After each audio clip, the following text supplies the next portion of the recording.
नमस्कार, स्वागत है आप सभी का खबर दिन भर में। मैं हूं आपके साथ सुनील चौहान। हरियाणा के नूंह में सोमवार को आयोजित शोभा यात्रा के दौरान शुरू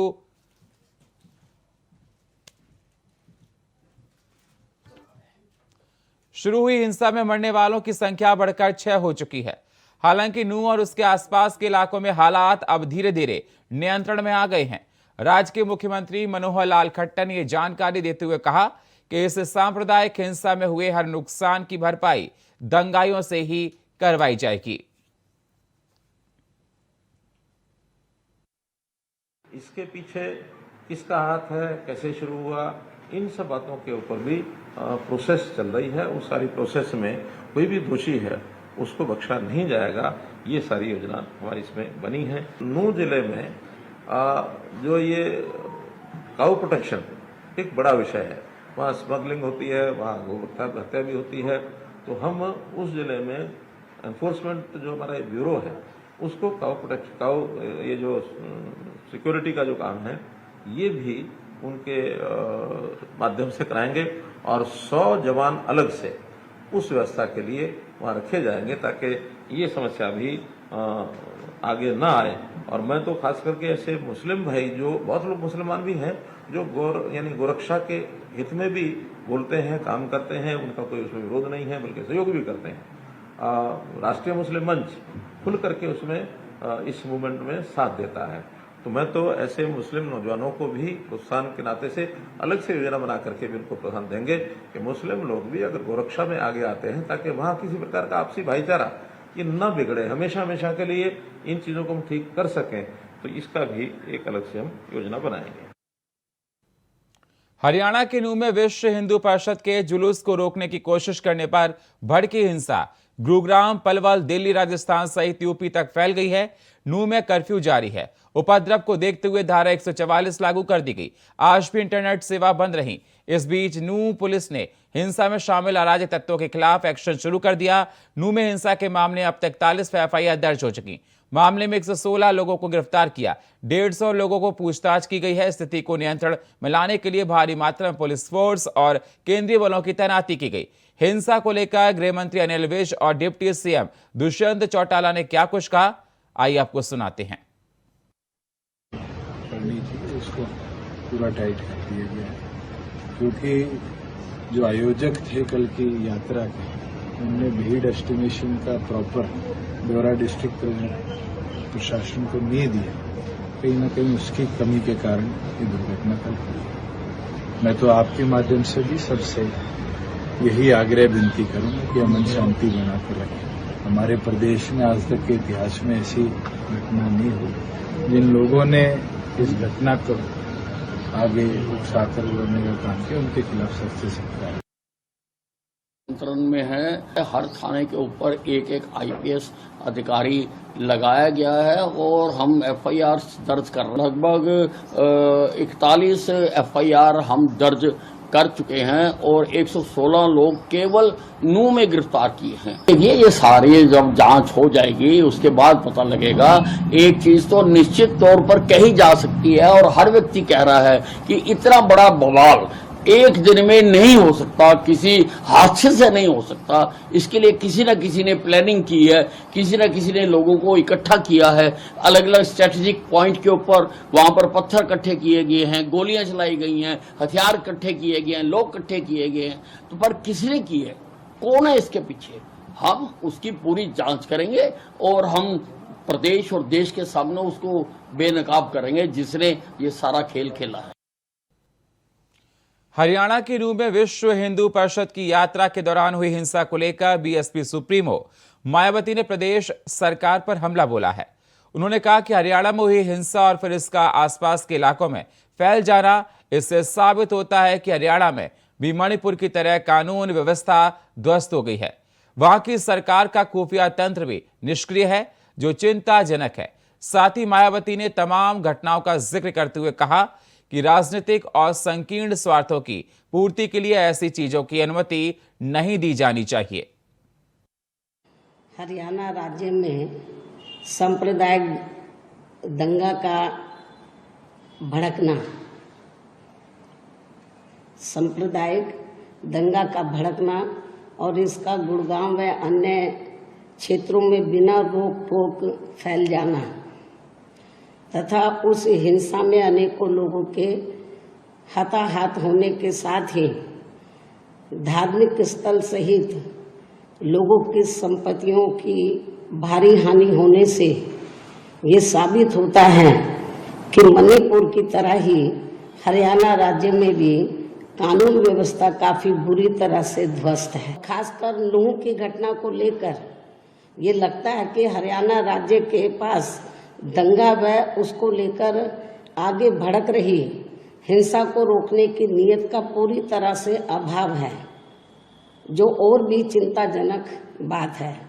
वैसे भी चाहे मणिपुर हो या हरियाणा सहित अन्य राज्यों में हुई दर्दनाक व शर्मनाक घटनाएं पिछले कुछ दिनों में काफ़ी हुई दर्दनाक व शर्मनाक घटनाएं दंगा एवं हिंसा आदि को राजनीति तथा संकीर्ण स्वार्थ की पूर्ति का साधन बनने की अनुमति किसी भी राज्य सरकार को नहीं देनी चाहिए।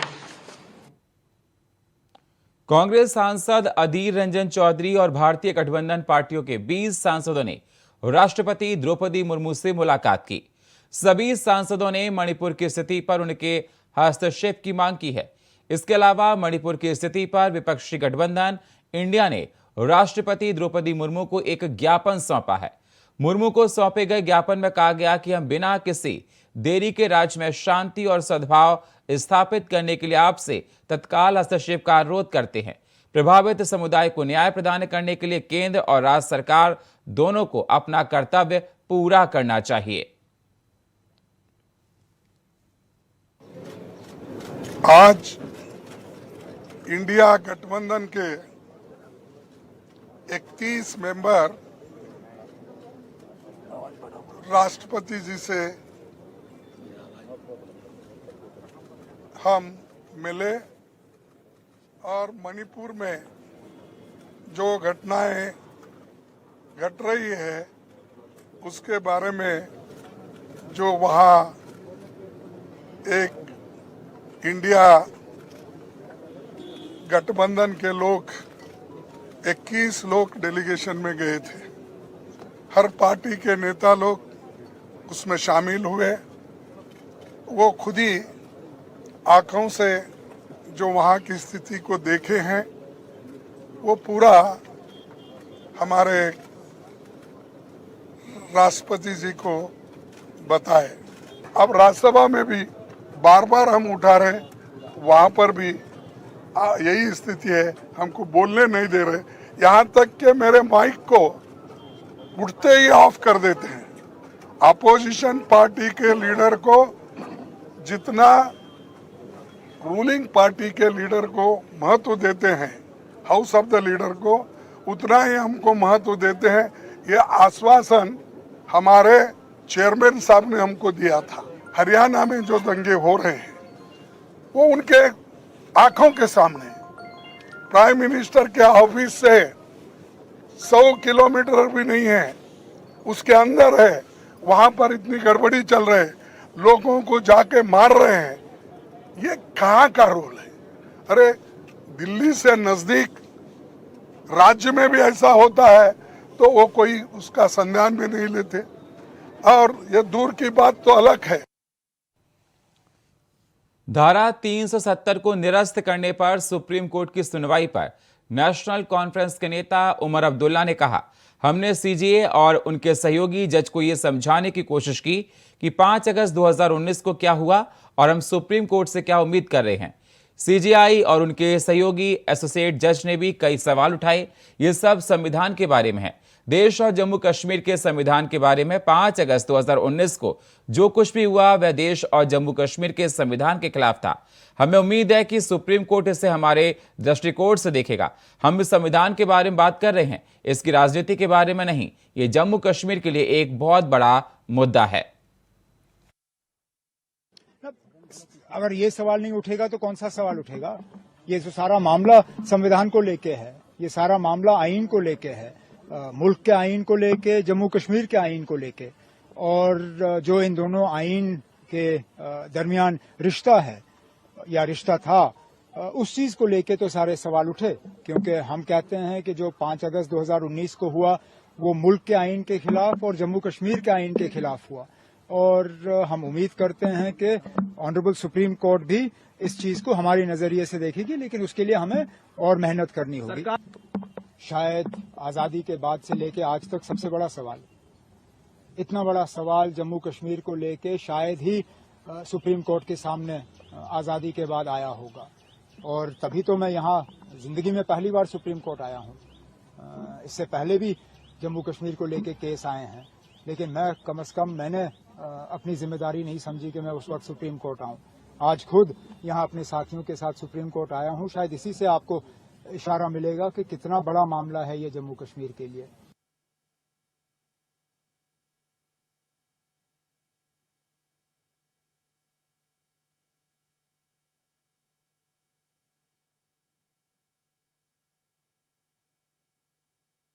ब्रेक के बाद स्वागत है आप सभी का खबर दिन भर में। अब रुक करते हैं अगली खबरों का। बिहार की पूर्व मुख्यमंत्री राबड़ी देवी का एक वीडियो सामने आया है, जिसमें वह ताजिया की पूजा करती नजर आ रही हैं। वह पीतल की बाल्टी से ताजिया को धोती हुई दिखाई दे रही है। ताजिया पर दान दक्षिणा भी चढ़ाया जा रहा है। इस दौरान ताजिया के ठीक सामने काले टी शर्ट और हाफ पैंट में आरजेडी सुप्रीमो लालू प्रसाद यादव कुर्सी पर बैठे हैं। 29 जुलाई को मुहर्रम के मौके पर राबड़ी देवी के सरकारी आवास पर ताजिया के जुलूस लेकर मुस्लिम समाज के कई लोग पहुंचे थे। इस वीडियो पर बीजेपी ने निशाना साधा है। नेता प्रतिपक्ष विजय सिन्हा ने कहा कि ताजिया की पूजा करें या बुर्का पहन लें, यह सब वोट बैंक की राजनीति है।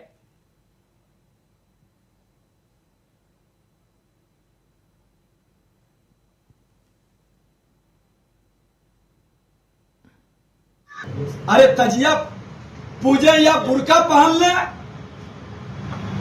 तुष्टीकरण की राजनीति में, वोट की राजनीति में जब नौटंकी ही करना है तो लोग कुछ भी कर सकते हैं, लेकिन अपनी पहचान, अपने टीका का सम्मान, अपने धर्म का सम्मान, अपने हिंदू सनातन के सभी वर्ग का सम्मान सभी सनातन की जिम्मेदारी।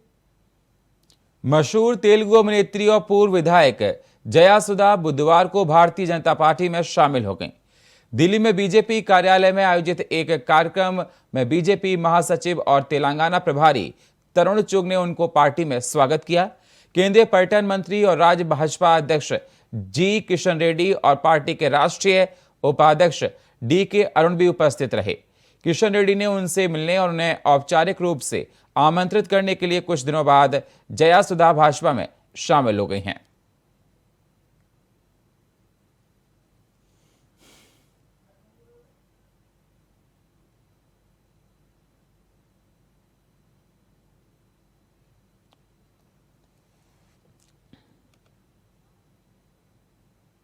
दिल्ली में सड़क सुरक्षा जागरूकता अभियान में केंद्रीय मंत्री नितिन गडकरी ने कहा कि हमारे देश में हर साल सड़क दुर्घटनाओं में 1.5 लाख लोगों की मौत हो जाती है। इनमें से 60% मामलों में 18 से 34 साल की उम्र के लोग अपनी जान गंवाते हैं, जिससे हमारी GDP को 3.14% का नुकसान होता है। केंद्रीय मंत्री नितिन गडकरी ने कहा कि हर साल लाखों लोगों की मौत होती है। देश में ये बड़ा दुर्भाग्य है कि हर साल 5 लाख एक्सीडेंट होते हैं और 1.5 लाख डेथ होती है। 3 लाख लोग इंजरीज में उनके हाथ पैर टूट जाते हैं। रोज 1130 एक्सीडेंट होते हैं और 422 डेथ होती है। एवरी आवर 18 डेथ हमारे देश में होती है और 60% ऑफ द डेथ जो हो रही है उसमें 18 to 34 ईयर्स के लड़कों का, लड़कियों का जो यंग है, कोई IIT इंजीनियर है, कोई MBBS डॉक्टर है, ऐसे लोगों की भी मृत्यु होती है। GDP का 3.14% नुकसान होता है। आप अगर कैलकुलेट करेंगे तो लड़ाई में, आतंकवादियों से लड़ते हुए लड़ाई में, कोविड में, किसी भी संकट में इतने लोगों की मृत्यु नहीं होती। और इसलिए स्वाभाविक रूप से ये हमारे लिए बहुत बड़ी गंभीर समस्या है। कन्नौज में एसपी अमित कुमार आनंद ने जनता दरबार लगाया, जहां फरियादियों की भीड़ देखने को मिली है। आपको बता दें, एसपी ने फरियादियों की समस्या सुनकर थानेदारों को मामले की जांच पर कार्रवाई के निर्देश भी दिए और कहा कि जनता में विश्वास बढ़ाने के लिए थाने पर ही सुनवाई की जाएगी।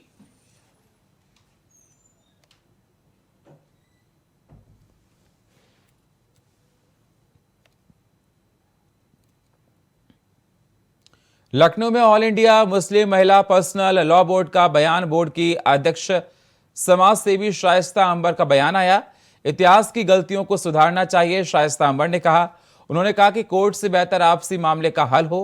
शाइस्ता अंबर ने यह भी कहा, हम बड़ा दिल और उदारवादी होना चाहिए। शाइस्ता अंबर का कहना है 1947 की स्थापित चीजें उन्होंने प्रैक्टिस में होना चाहिए। शाइस्ता अंबर, प्लेसेस ऑफ वर्शिप एक्ट पर अमल हो, इंसानियत की सुरक्षा बड़ी इबादत है। तो शाइस्ता अंबर ने कहा, इतिहास की गलतियों को सुधारना चाहिए, कोर्ट से बेहतर आपसी मामलों का हल होना चाहिए। शाइस्ता अंबर का कहना है। ऑल इंडिया मुस्लिम महिला पर्सनल लॉ बोर्ड का बयान आया। बोर्ड के अध्यक्ष समाज सेवी शाइस्ता अंबर का बयान सामने आया।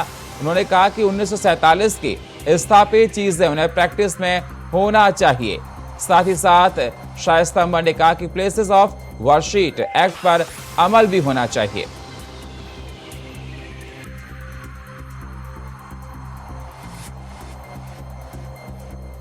तो आपको बता दें, इंसानियत की सुरक्षा बड़ी इबादत है, उन्होंने कहा।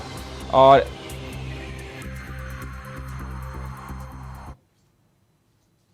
लखनऊ में विद्युत उपभोक्ता जनप्रतिनिधि संपर्क अभियान की शुरुआत हो चुकी है, जहां विद्युत मंत्री ए.के. शर्मा ने कार्यक्रम की शुरुआत कर अभियान पर विस्तृत रूप से चर्चा की। साथ ही आपको बता दें कि ये कार्यक्रम 31 जुलाई से 6 अगस्त तक गोमती नगर के निजी होटल में चलेगा, जहां विद्युत आपूर्ति संबंधी सेवाओं को बेहतर बनाने पर चर्चा की जाएगी।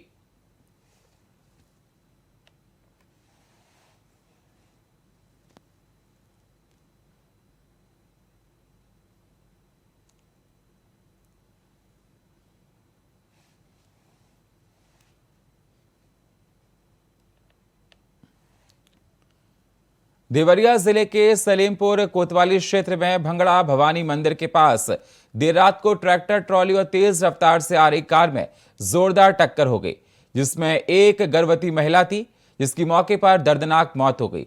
आपको बता दें, गर्भवती महिला के साथ 3 महिलाओं की भी मौके पर मौत हो गई है, जबकि 2 घायल हो गए, जिसका वीडियो सीसीटीवी कैमरे में कैद हो गया। सूचना मिलते मौके पर पहुंची पुलिस ने वाहनों को हटाया और शव को कब्जे में लेकर पोस्टमार्टम के लिए भेज दिया गया है।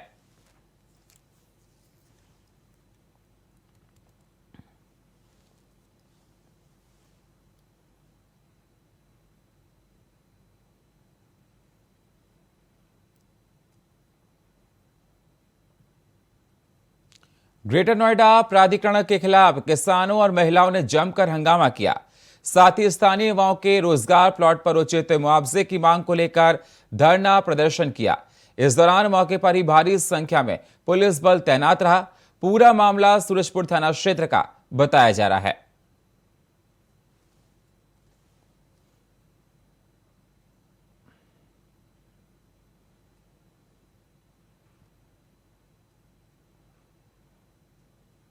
अगली खबर कानपुर से है, जहां हरियाणा में हुए बवाल के बाद कानपुर शहर में हाई अलर्ट जारी कर दिया गया है।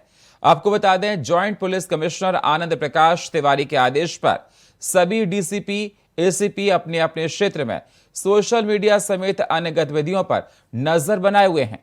कानपुर शहर में आईबी, एलआईयू और स्टेट इंटेलिजेंस ने निगरानी बढ़ा दी है। इस दौरान सभी आबादी वाले क्षेत्रों में विशेष सतर्कता बरतने के आदेश दिए गए। साथ ही संवेदनशील क्षेत्रों में फ्लैग मार्च किया जा रहा है। सोशल मीडिया पर अफवाह फैलाने वालों पर सख्त कार्रवाई के आदेश दिए गए हैं।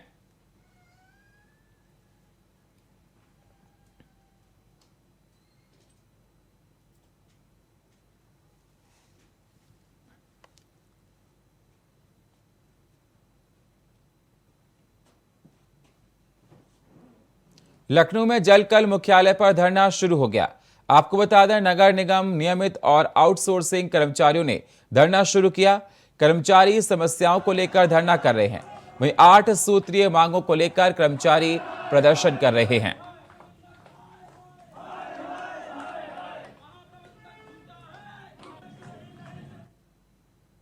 और फिलहाल खबर दिन भर में इतना ही। बाकी खबरों के लिए आप बने रहिए इंडिया वॉइस के साथ। तब तक के लिए नमस्कार।